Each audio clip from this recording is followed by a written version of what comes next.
sakit lambung, Dok. Nah, biasanya pantangan makanannya apa saja dan yang boleh dimakan apa saja? Jadi gini, orang yang sakit lambung saya anggap gastritis ya. Sakit lambung tuh banyak kan, ada kanker lambung, gastroparesis, ya kan, ada ulkus. Anggap saya gastritis saja. Yang pertama ya hindari faktor-faktor pencetus.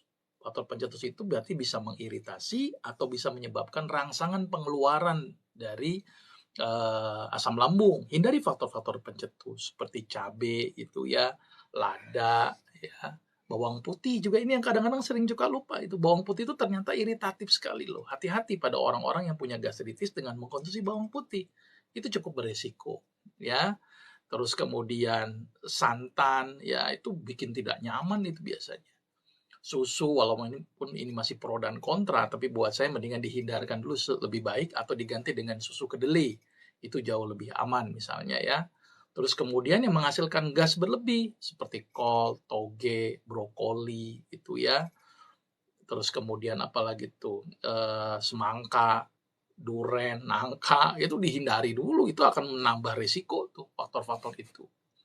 Nah, terus bagaimana solusinya gitu ya? Solusinya adalah pertama adalah lapisi dinding lambungnya tersebut. Kalau dalam dunia kedokteran biasa dikasih sukralfat, bismut gitu ya.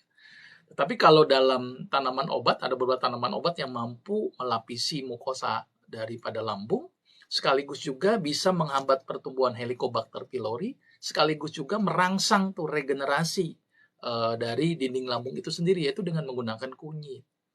Ya, kunyit itu keren sebenarnya. Dia selain menetralisir asam lambung karena sifat basanya, tapi juga memiliki efek tadi menghambat pertumbuhan Helicobacter pylori, kuman penyebab timbulnya penyakit gastritis, kemudian merangsang regenerasi daripada mukosa dari lambung itu sendiri.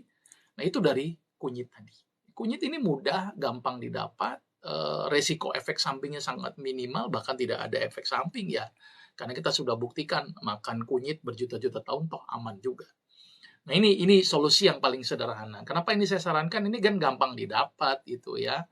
Ya, ditambah lagi kan lebih aman gitu ya dan sudah terbukti memang jutaan tahun pun orang menggunakan kunyit juga relatif lebih aman.